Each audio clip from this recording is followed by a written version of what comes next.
Está ya con nosotros Esther Carrasco López, novelista. Esther, muy buenas tardes.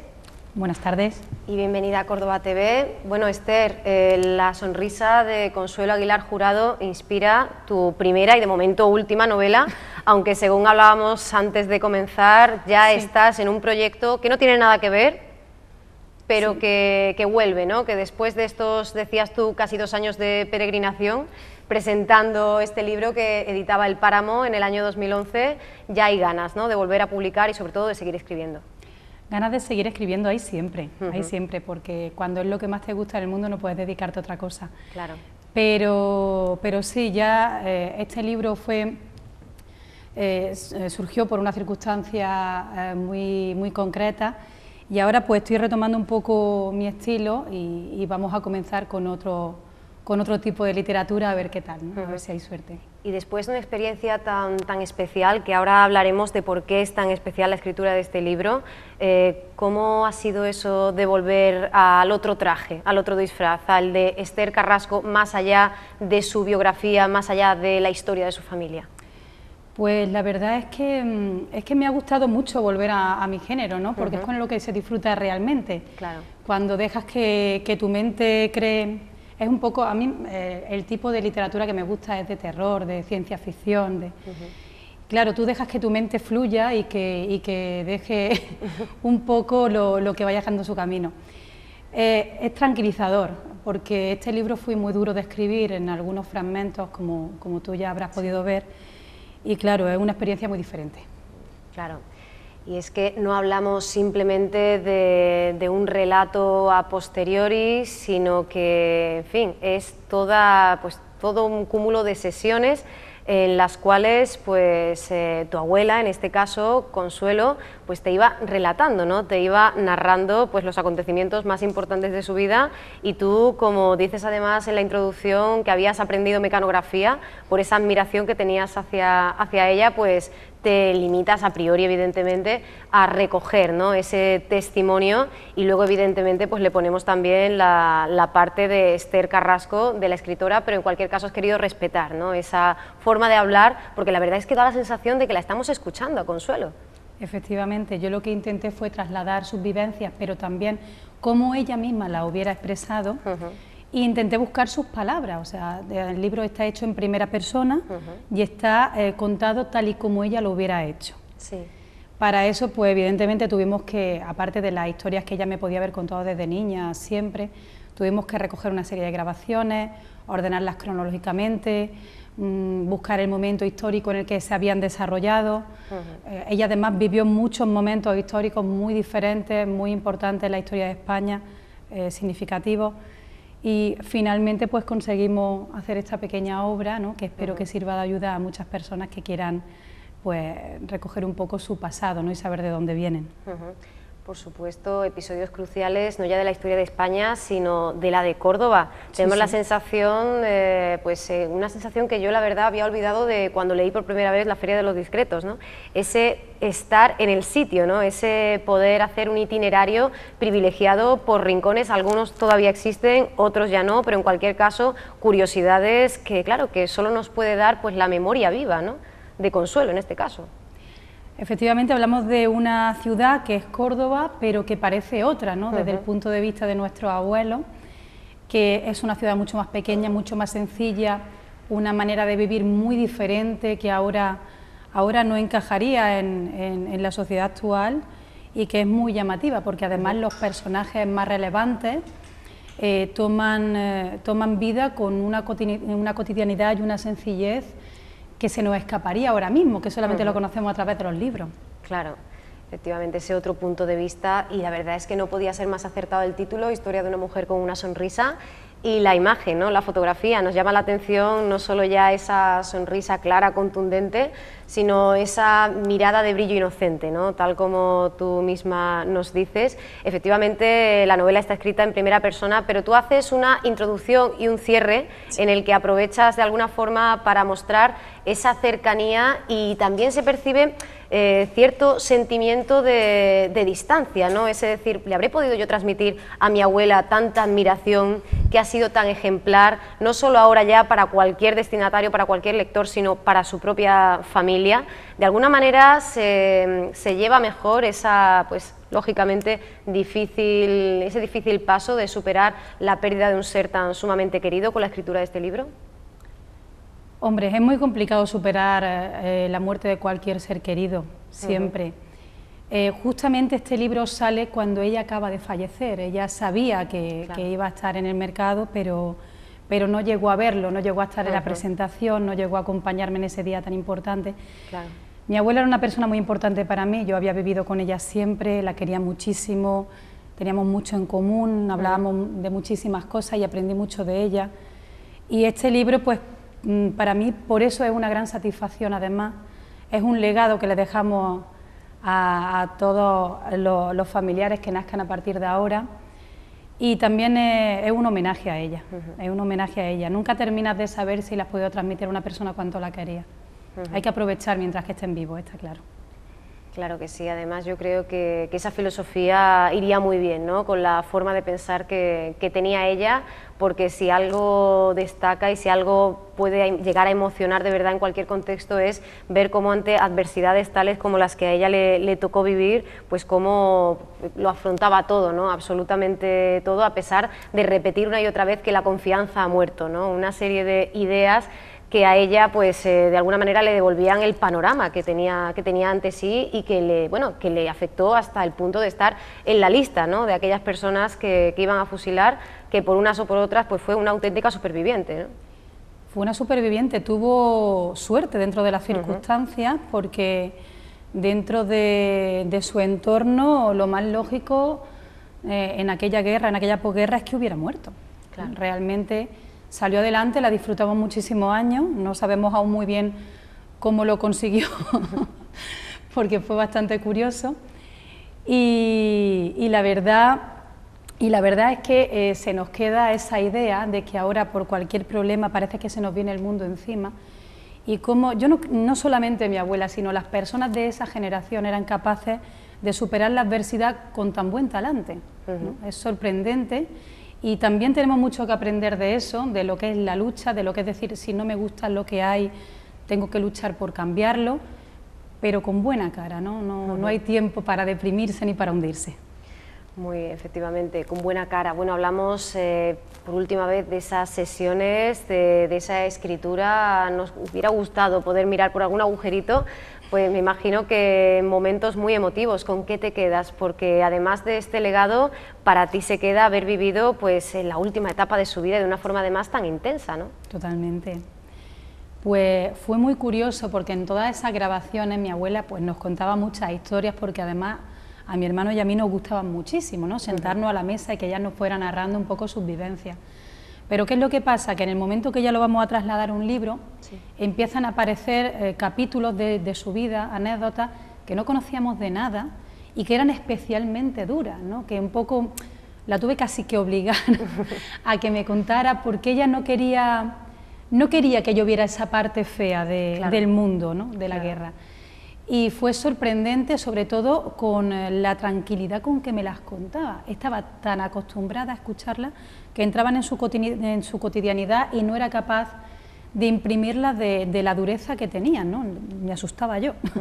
Sí, de hecho yo me quedo con, bueno, nos podemos quedar con muchísimos capítulos, pero en concreto hay referencias, por ejemplo, ya que ayer fue el día de San Rafael precisamente, hay un momento en el que comenta que una vez eligieron a todos los que se llamaban Rafael, que estaban esperando en la plaza de toros para ser fusilados, y que que fue a ellos, ¿no?, a quienes les cayó el San Benito por tratarse del día de su santo, o por ejemplo las humillaciones a las que sometían a las mujeres en la calle Gondomar. Son cosas que quizá pues no habríamos podido saber nunca, y que llama la atención, de verdad llega a estremecer la tranquilidad y la pausa con la que ella las cuenta, ¿no?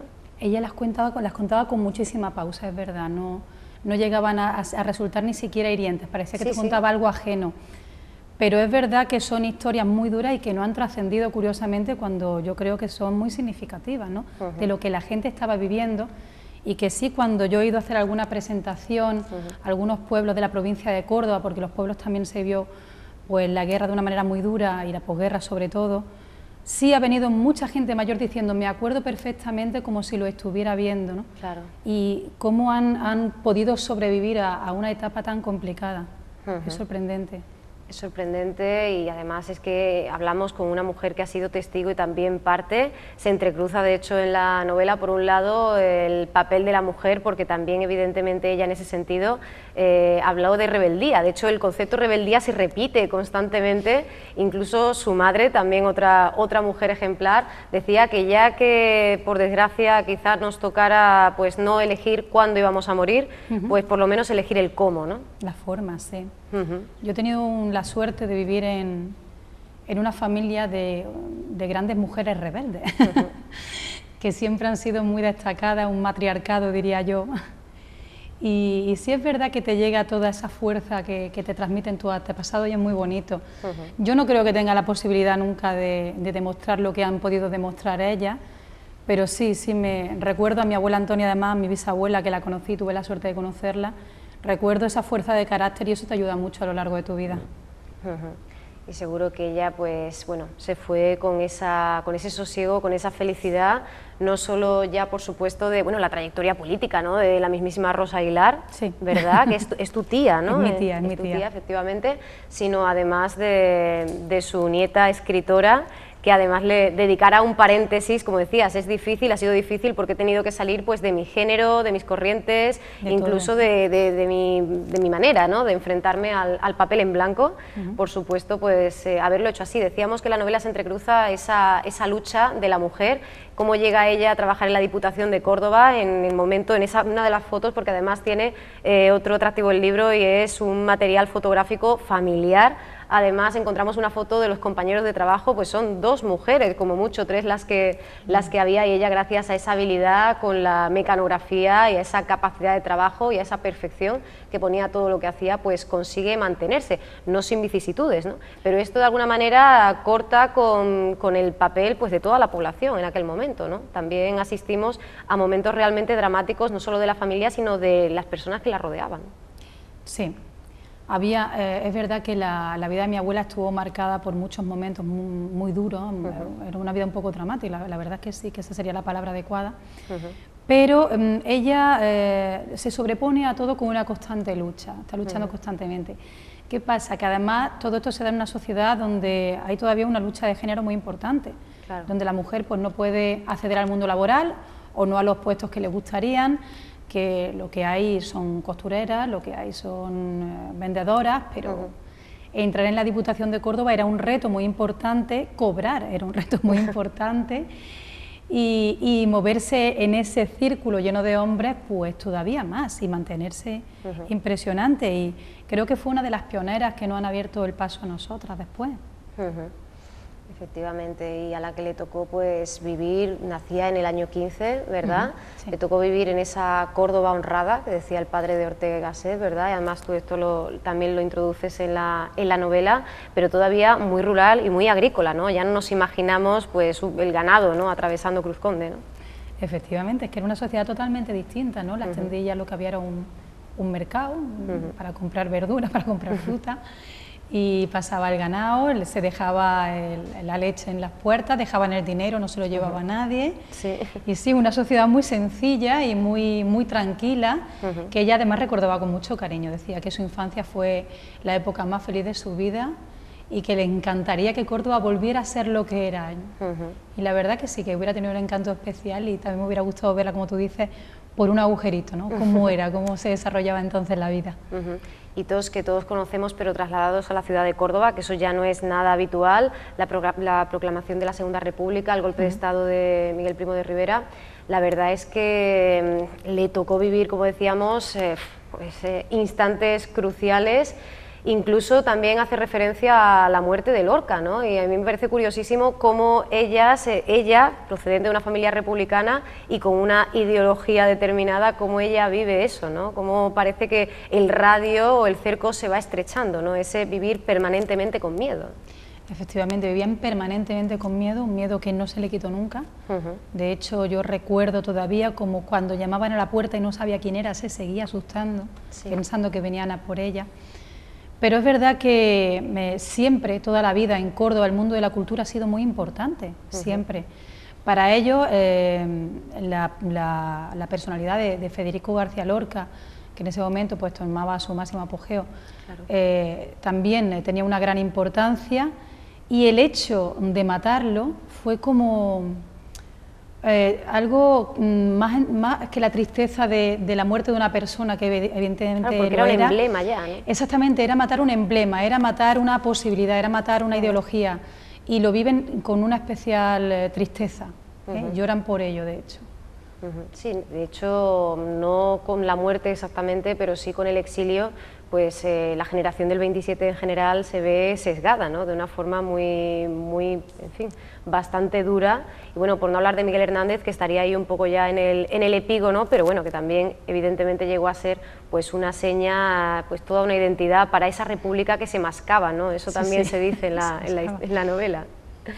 Ese momento de felicidad, porque además hay otro asunto que yo creo que tratáis con muchísimo acierto, tanto desde la sabiduría de Consuelo como desde tu trabajo, y es el denunciar lo que sucedía en la época, pero sin hacer una literatura panfletaria, que eso es muy difícil, ¿no? Sobre todo porque en estos momentos y sobre todo con esta familia, con esta ascendencia, es fácil dejarse llevar por la pasión, ¿no?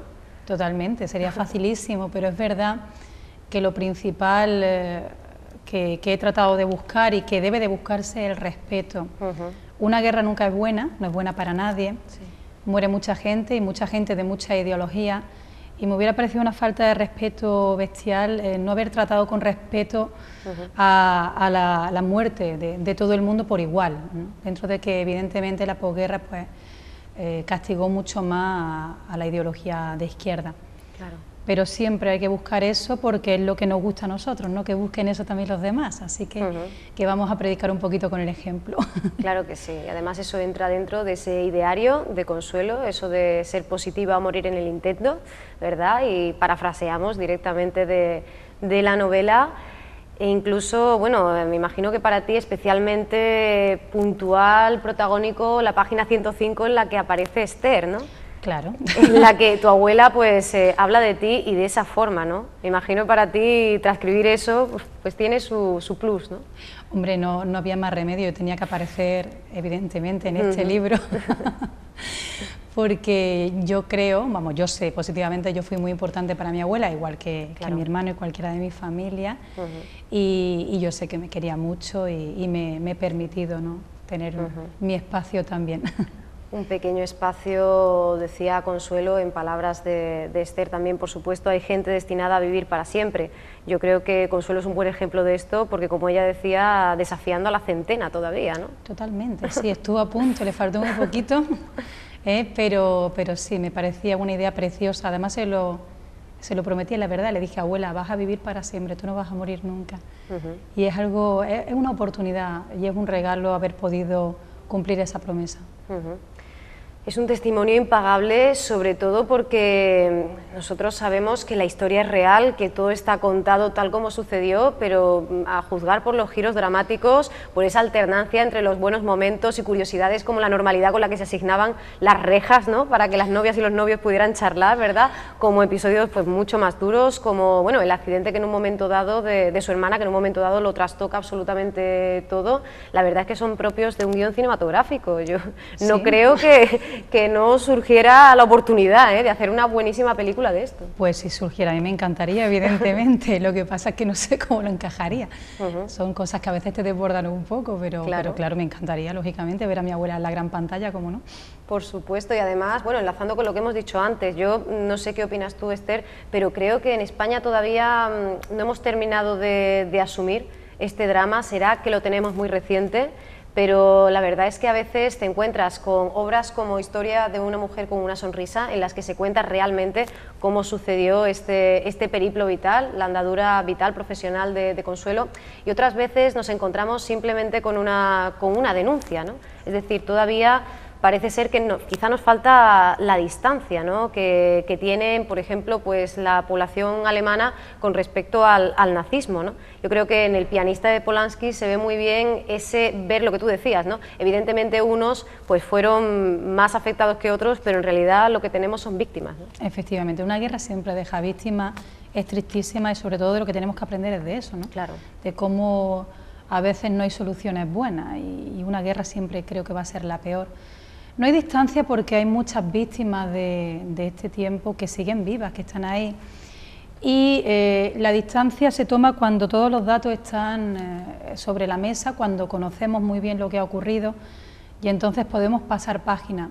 ¿Qué es lo que pasa? Que no todo ha salido a la luz. Yo me sorprendía de lo que me contaba mi abuela, porque no lo he visto en ningún documental de televisión ni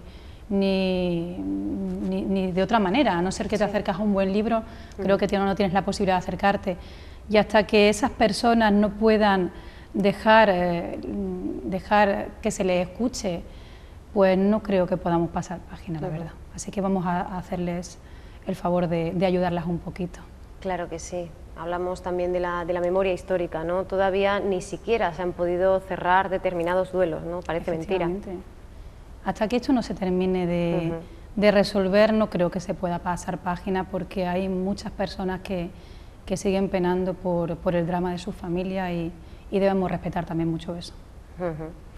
Por suerte, con este libro, ¿verdad?, con esta obra, que es, como decías, ¿no?, pues el mejor legado y el mejor regalo que le podemos hacer, que le podéis hacer tú en este caso a la memoria de Consuelo, pues para la familia tiene que haber sido un bálsamo, ¿no?, un antídoto contra un dolor que evidentemente es pues inevitable dada la pérdida, ¿no? Yo creo que sí, pero en el caso de mi familia, bueno, el sufrimiento de la pérdida de mi abuela lo hemos llorado mucho y es normal, claro, pero es un sufrimiento anunciado, ¿no? Una persona de 98 años, pues sabes que no te va a durar siempre, claro, aunque tú te creas que sí.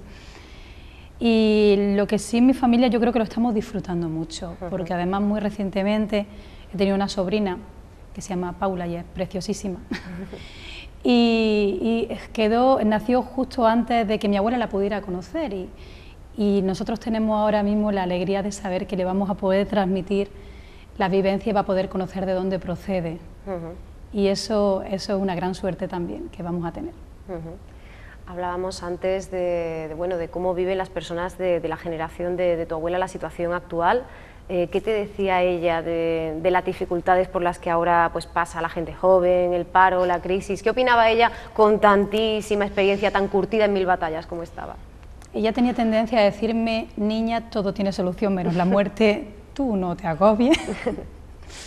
Y es curioso porque yo me agobiaba. Claro, ¿no? A ver, todos me nos agobiaba, pero ella no veía, claro, que yo me tuviera que agobiar tanto, claro, ¿no? Decía, yo sí que he tenido problemas, esto no es nada.